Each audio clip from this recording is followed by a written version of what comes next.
She yelled, "You'll never be good enough for me," in front of her friends. I smiled and said, "You're probably right." Then I walked out, got in my car, and drove away. Later that night, her friends messaged me what they told her after I left. "My name is Marcus, I'm 30, and I work in finance as a senior analyst at a mid-sized investment firm in Chicago. I make decent money, around $140,000 a year. Not rich, but comfortable. I drive a paid-off 2015 Honda Accord, live in a nice one-bedroom apartment in Lincoln Park, and I've got about $85,000 saved up between my 401k and emergency fund. I'm telling you this because money is what this whole thing ended up being about, even though I didn't realize it at the time. I'd been dating Sarah for 3 years. We met at a mutual friend's birthday party back in May 2021. She was a marketing coordinator at a mid-tier beauty brand, made around $55,000, and honestly, money never seemed like an issue between us. We split dates pretty evenly in the beginning. Maybe I paid 60% of the time, but it felt natural and fair. She was funny, ambitious, loved trying new restaurants, and we just clicked. I thought we were building something real. The first year was incredible. We'd spend weekends exploring different neighborhoods, trying hole-in-the-wall restaurants, going to free concerts in Millennium Park. She never complained about my car or my apartment. She seemed happy. We talked about future plans, maybe moving in together, adopting a dog, taking a trip to Europe when we'd saved enough. It all felt genuine. But about 6 months ago, things started changing. Sarah began making comments, little ones at first. We'd be watching some travel show on Netflix and she'd say, "Wouldn't it be nice to go to the Maldives like them?" I'd laugh and say, "Maybe in a few years when I make VP." She'd go quiet, her smile fading. Or we'd be scrolling through Instagram together and she'd stop at posts of engagement rings, designer bags, luxury vacations. She'd linger on those posts longer than she used to. Then there were her friends, Nicole, Jess, and Amanda. We'd go out with them maybe twice a month, and every single time, the conversation turned to money. Nicole's boyfriend just bought her a Tiffany bracelet. Jess's boyfriend surprised her with a weekend in Cabo. Amanda's boyfriend leased her a BMW for her birthday. And every time, Sarah would come home quieter than usual. 3 months ago, she started pulling away, less texting during the day. When I'd send her funny memes or ask about her lunch, I'd get one-word responses hours later. More, "I'm tired," when I wanted to come over after work. Our Friday date nights became every other Friday, then once a month. When I finally confronted her on a Tuesday night in mid-July, sitting in my living room with Thai takeout getting cold between us, she said, "I just feel like we're not progressing, you know? Like, where is this relationship actually going?" I told her I loved her, that I was actively saving for a down payment on a house, that I wanted a real future with her, that I was planning to propose within the year. I even showed her my savings spreadsheet, my timeline, my plan. She nodded slowly, but her eyes looked distant, like she was already somewhere else in her mind, like my plan wasn't good enough or fast enough. 2 weeks ago, everything exploded. It was Saturday night, August 24th.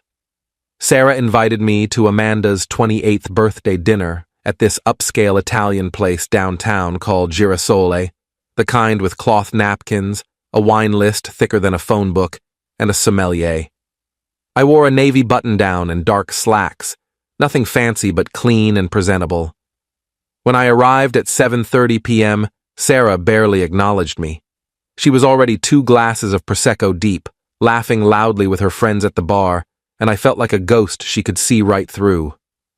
The restaurant was packed, candles flickering on every table, soft jazz playing in the background. Our group had a long table near the window overlooking the Chicago River. I sat at the end, next to Sarah, who immediately turned her attention to Jess on her other side. They were talking about some influencer drama I didn't care about. I ordered a beer and tried to make conversation with Brad, Amanda's boyfriend, about the Bears' terrible season. He was polite enough, but his attention kept drifting back to his phone. Halfway through dinner, after the appetizers arrived, bruschetta and calamari that cost $24 each, Brad started talking about the Tesla Model S he'd just bought. Brand new, fully loaded, $95,000. Everyone oohed and awed like he'd announced he'd won the lottery. He pulled out his phone, showing off pictures of the white exterior, the massive touchscreen dashboard, the autopilot features, the insane acceleration times. "Man, that's incredible," said Nicole's boyfriend Jason. "I'm looking at the Model X myself. The Falcon Wing doors are sick." Then Jess's boyfriend Derek mentioned he'd just closed on a 2-bedroom condo in River North. "Got it for $480,000, but with the neighborhood development, it'll be worth $600,000 in 3 years easy. Already got it appraised higher than what I paid." Nicole's boyfriend worked in tech at some startup and started going on about his company's stock options. "If we IPO next year like everyone's saying, I'm looking at a potential $200,000 bonus minimum. Could be more if the valuation hits what we're projecting." I stayed quiet. I'm not a flashy guy. I don't need to wave my paycheck around to feel good about myself. I was cutting into my chicken parmesan, which was admittedly delicious, minding my own business, when Sarah said it. "Yeah, well, Marcus is still driving his college car." The table went quiet for a second, then everyone laughed. Not mean laughter exactly, just awkward chuckles, the kind that fill uncomfortable silence. But it stung like hell. I looked directly at her, fork still in my hand. "It's paid off. No debt, no monthly payments." She rolled her eyes dramatically, taking another sip of wine. "That's not the flex you think it is, babe." I felt my chest tighten, heat creeping up my neck, but I kept my expression neutral. I set my fork down carefully. "Excuse me, I need to use the restroom." I walked past the bar, past couples enjoying their romantic meals, and into the bathroom. I splashed cold water on my face, stared at myself in the mirror under the harsh fluorescent lights, and told myself to let it go. She was drunk. She was showing off for her friends. It didn't mean anything. We'd talk about it tomorrow when she was sober. But when I came back to the table, weaving through the waitstaff carrying trays of pasta and wine, I overheard her. She was leaning toward Amanda, her voice low but not low enough. "I just don't see him ever being at the level I want, you know? Like, he's comfortable being mediocre. He has no real ambition to level up. He's content with good enough." I stood there for a second, frozen 3 feet behind her chair, my hand gripping the back of an empty seat. The words hit me harder than the public humiliation. Mediocre, no ambition. Those words coming from someone who claimed to love me. Then I walked back around, sat down, and didn't say another word for the rest of dinner. I smiled politely when spoken to, nodded when appropriate, and counted the minutes until we could leave. The dessert course felt like it lasted hours. When we finally got outside around 10:45 p.m., the cool night air hit my face. It was a relief after the stuffy restaurant. Sarah was tipsy, giggling about something Amanda said, leaning on Jess for support as they walked. I told her I'd drive her home since she'd clearly been drinking too much. She waved me off dismissively. "I'm staying at Amanda's tonight. We're doing a girls' night thing, watching movies or whatever." "All right," I said, keeping my voice even. "Text me when you get there safe." "Yeah, sure," she said without looking at me. I started walking toward the parking garage across the street, my hands in my pockets. I'd made it maybe 20 feet, was almost at the crosswalk when she yelled it. Her voice cut through the sounds of downtown traffic, the honking cars, the distant sirens. "You know what, Marcus? You'll never be good enough for me." Everything stopped. Her friends went completely silent. A couple walking their dog on the sidewalk turned to stare. A group of people smoking outside a bar looked over. I stopped walking, my back still to her, and took a deep breath. Then I turned around slowly. She was standing there in her black dress and heels, arms crossed, mascara slightly smudged, looking at me like I was the problem. Like I was the one who'd done something wrong. Her friends were staring at her with wide eyes, mouths slightly open in shock. I just smiled, calm, controlled, the kind of smile that doesn't reach your eyes. "You're probably right," I said, my voice steady and clear enough for everyone to hear. Then I turned back around, walked to my car, got in, and drove away. My hands gripped the steering wheel so tight my knuckles went white. I didn't cry. I didn't scream or punch my dashboard or call her names. I just drove home in complete silence, the city lights blurring past my windows, my mind surprisingly blank. When I got home around 11:15 p.m., I poured myself 3 fingers of bourbon, sat on my couch in the dark, and stared at the black TV screen for 2 hours. My phone sat face down on the coffee table. I didn't want to look at it, didn't want to see her excuses or apologies or whatever she'd send. Around 11:30 p.m., I finally picked it up. 3 messages were waiting. Nicole. "Hey, I'm really sorry about tonight. That was completely out of line. You didn't deserve that." Jess. "Dude, we told her off after you left. Like, seriously went off on her. She was way out of pocket. I'm sorry you had to hear that." Amanda. "Marcus, I need you to know that after you left, we all laid into her. I told her she just humiliated the best guy she's ever dated in front of everyone for no reason. Nicole called her shallow and materialistic. Jess said she was acting like a spoiled brat who doesn't know what she has. Sarah started crying and saying she didn't mean it, that she was just frustrated with her life and her job. But honestly, I think she's been listening to too much toxic bullshit from Instagram influencers and people who think a man's worth is his bank account. You deserve so much better than this. I'm really sorry my birthday was ruined like that." I read all 3 messages twice. I didn't respond to any of them. I turned my phone off and went to bed at 1 a.m., staring at my ceiling in the dark. Update 1. Sunday morning, I woke up at 9 a.m. to 14 missed calls from Sarah and a string of increasingly desperate texts that had come in overnight. Sarah. "Marcus, please call me." Sarah. "I'm so sorry I was drunk. I didn't mean any of it." Sarah. "Can we please just talk? I'm begging you." Sarah. "I love you. Please don't ignore me." Sarah. "You're not mediocre. I was just drunk and stupid." I didn't respond to any of them. Instead, I got up, made coffee, and called my best friend Kevin around 10 a.m. I told him everything that happened. He listened without interrupting, and when I finished, he said, "Bro, you dodged a nuclear missile." Let her sit with what she did. Don't respond. She needs to understand there are consequences. Monday at work, I kept my phone on Do Not Disturb the entire day. I buried myself in a complex portfolio analysis I'd been avoiding for weeks. Numbers, spreadsheets, market projections. It was exactly what I needed to keep my mind occupied. My boss even commented that I seemed exceptionally focused and asked if everything was okay.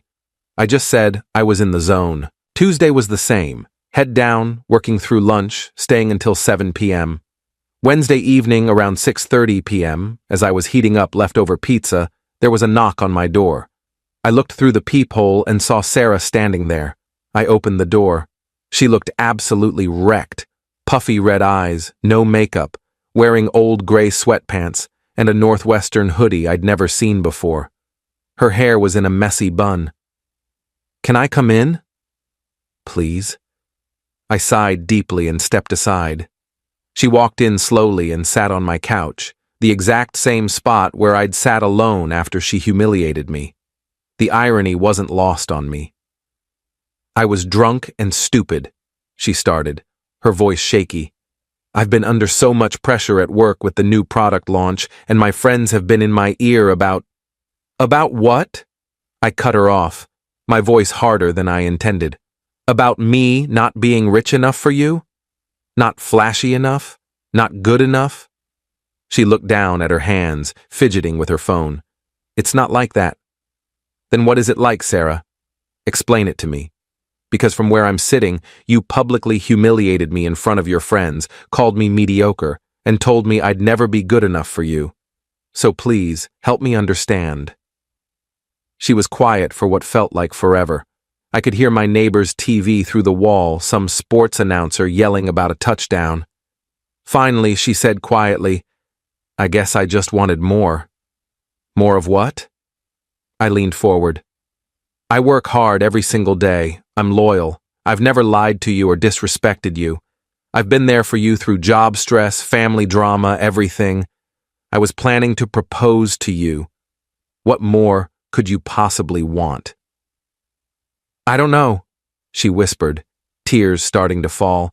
"I just feel like everyone around me is leveling up their lives and we're just stuck in the same place." "Stuck," I repeated slowly, letting the word hang in the air. "You think 3 years of love and building something real together is being stuck because I don't drive a Tesla or buy you expensive jewelry?" She started crying harder, her shoulders shaking. "I didn't say that." "You did, actually. Maybe not in those exact words, but that's what you meant. You said I'd never be good enough for you, in front of everyone. You humiliated me. I didn't mean it. I swear to God I didn't mean it." "But you thought it," I said quietly, feeling surprisingly calm. "And that's the real problem here.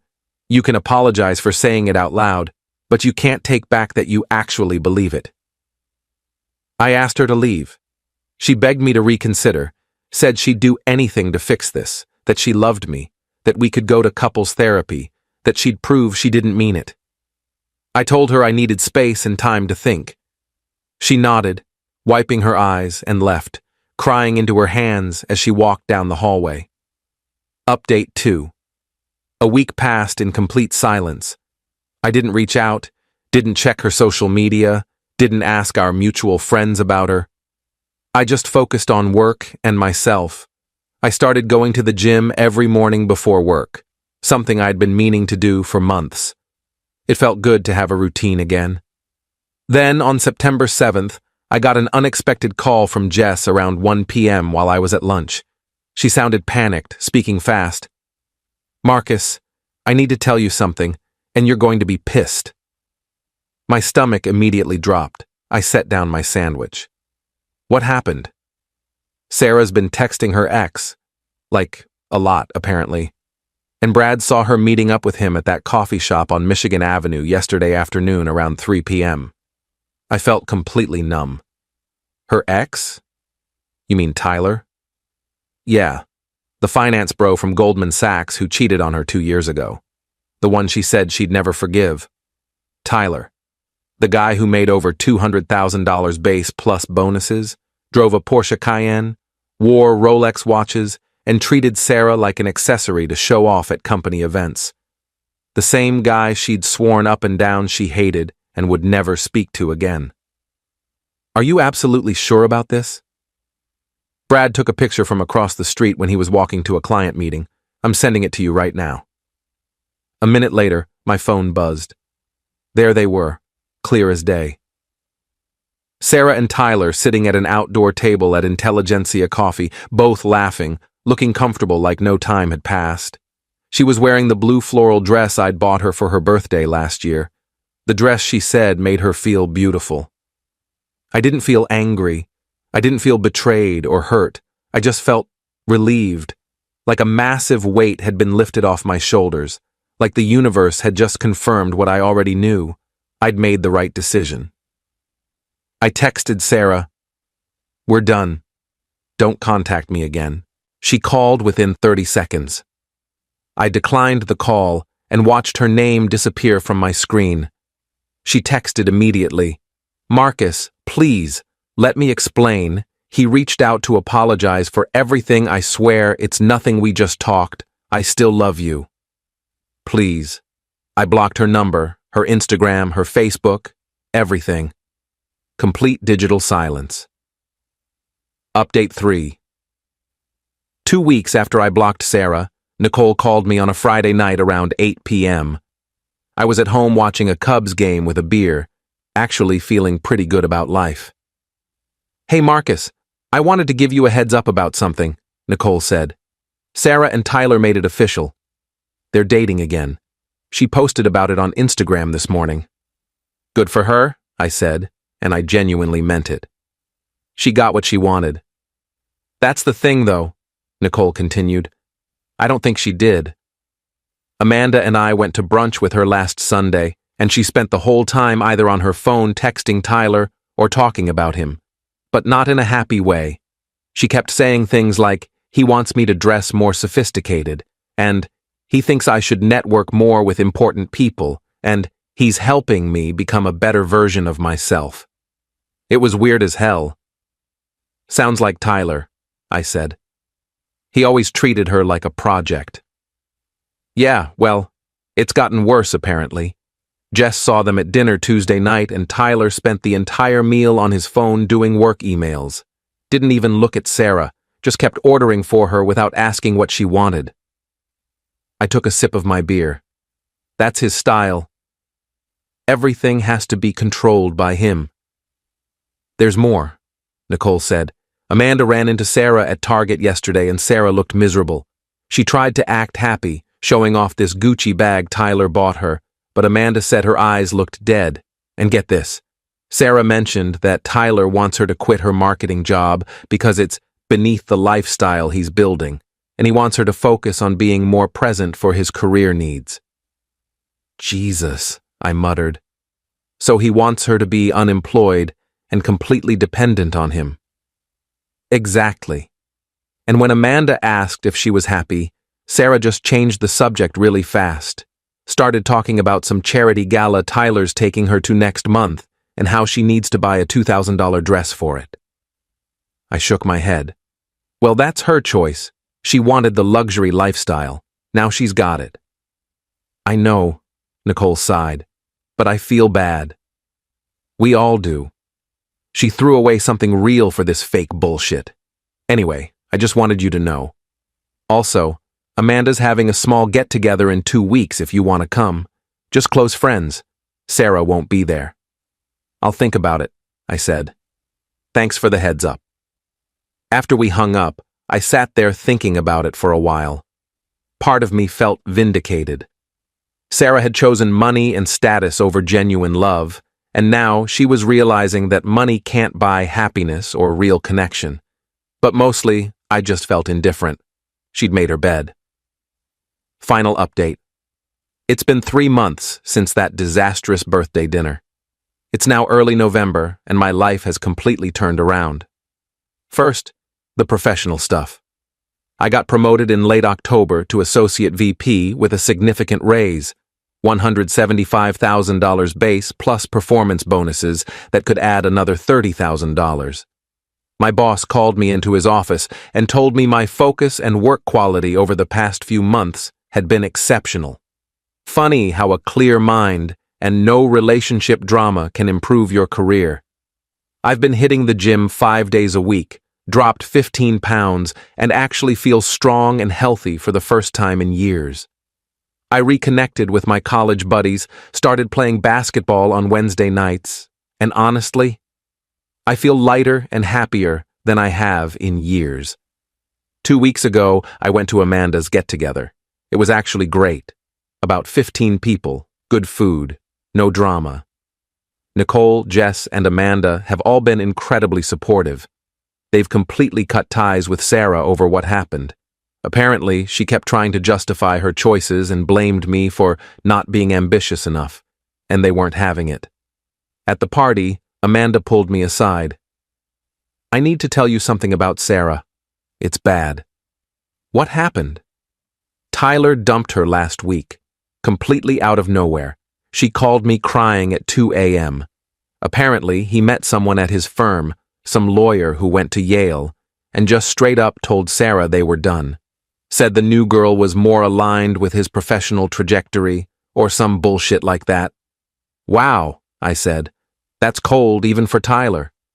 It gets worse. He kicked her out of his place the same night. She had to call an Uber at midnight with her stuff in trash bags because he wouldn't let her stay until morning. And remember that Gucci bag? He took it back. Said it was technically his property since he bought it. I felt a tiny pang of sympathy, but it faded quickly. What's she doing now? Living with her parents in the suburbs. She had to quit her apartment because she'd quit her job like Tyler wanted, and now she's got no income. She's applying to jobs, but having a 3-month employment gap is making it hard. She's basically starting over from scratch. Damn, I said quietly. She tried to reach out to all of us to apologize, but honestly, we're done. You don't treat people like that and expect everyone to just welcome you back. And between you and me? Amanda lowered her voice. She asked Nicole if you were seeing anyone. Nicole told her it was none of her business. I smiled at that. Good. Last week, Sarah tried reaching out to me from a new number. I didn't have it saved, so the message came through. Unknown. Marcus, it's Sarah. I know you blocked me. I don't blame you. I made the biggest mistake of my life. Tyler and I broke up. I was so stupid and shallow, and I threw away the best thing that ever happened to me. You were right about everything. I miss you so much. I miss us. Is there any chance we could talk, even just for coffee? I need to apologize properly. I'm so sorry. I stared at that message for about 30 seconds, thought about everything we'd been through, thought about the good times and the bad, thought about who she was when we met versus who she became. Then I deleted the message and blocked the number. I'm not interested in being someone's backup plan or safety net. I'm not interested in being the guy she settles for after the luxury lifestyle didn't work out. I deserve someone who sees my worth from the beginning, not someone who only realizes it after they've lost it. Yesterday, I matched with someone on Hinge. Her name's Elena, she's a teacher, drives a Toyota, and her profile says she values authenticity over aesthetics. We're getting coffee this Sunday. I'm not expecting anything, but I'm open to possibilities. As for Sarah, I heard through Nicole that she's back on dating apps, still living with her parents, working as a contract social media manager for like $40,000 a year. She apparently posts a lot of inspirational quotes about knowing your worth and not settling, which Nicole finds hilarious given the circumstances. I don't wish her harm. I don't wish her well either. I just don't think about her anymore. I'm focused on my own life, my own growth, my own future, and honestly, it feels pretty damn good. Edit 1. A lot of people are asking if I ever really loved her. I did, deeply. But love isn't enough when someone fundamentally doesn't respect you or value what you bring to the relationship. Edit 2. For those saying I should have fought harder, why? So she could resent me for not being wealthy enough? So I could spend years trying to prove my worth to someone who already decided I wasn't enough? Pass. Edit 3. Someone asked if I'd take her back if she apologized again. Absolutely not. I'm nobody's backup plan or safety net. The fact that she only wants me back after Tyler dumped her tells me everything I need to know.